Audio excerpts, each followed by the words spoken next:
A man who recorded rockabilly like his shirt collar was losing an argument, a song revived by Kill Bill, and a title called One Hand Loose that sounds like trouble in pointy boots.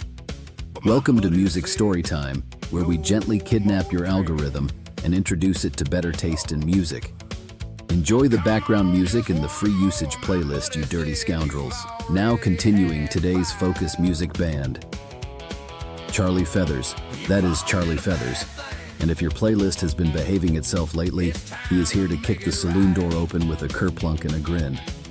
Charlie Feathers came out of Mississippi, which already gives the story some mud on its shoes, but what made him unforgettable was the sound.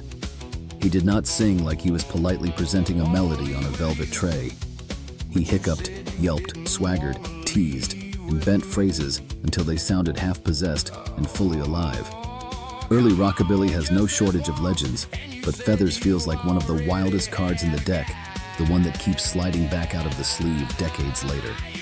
Start with One Hand Loose, because that song practically walks in before you do. It has the kind of title that already smells like cigarette smoke, engine grease, and somebody making a bad decision with spectacular confidence. This is Charlie Feathers in prime form, loose-limbed and sharp-eyed, turning rockabilly into something that feels both effortless and slightly dangerous. It swings, it struts, and it reminds you that cool used to sound a little crooked. Then there is Can't Hardly Stand It, which might be one of the best examples of Feathers sounding like emotion got dressed in a hurry and forgot to button its cuffs.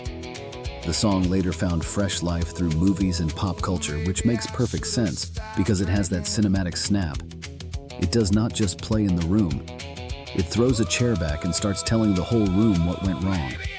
If you want the bridge between 1950s rockabilly heat and later cult cool, this is the song with the match in its hand. And then, that certain female strolls in with a wink and a switchblade silhouette. This one is from a later chapter, which matters because Charlie Feathers was not just a relic from the Pompadour Museum. He could still sound sly, alive, and wonderfully feral outside the first golden burst of rockabilly. The song ended up catching a wider crowd through film, and you can hear why. It has that coiled, nocturnal charisma that makes you feel like you have wandered into the right kind of trouble. Part of the fascination with Feathers is the legend cloud around him. He recorded for Sun, Meteor, and King. He made claims about Elvis's early orbit that still floats somewhere between history and myth. He studied with Junior Kimbrough and called him the beginning and end of all music, which is not a sentence you say unless music has already scrambled your wiring in the best way. Even his later career had fresh sparks, with albums in the 80s and family ties in the band mix. He was never just frozen in black and white nostalgia.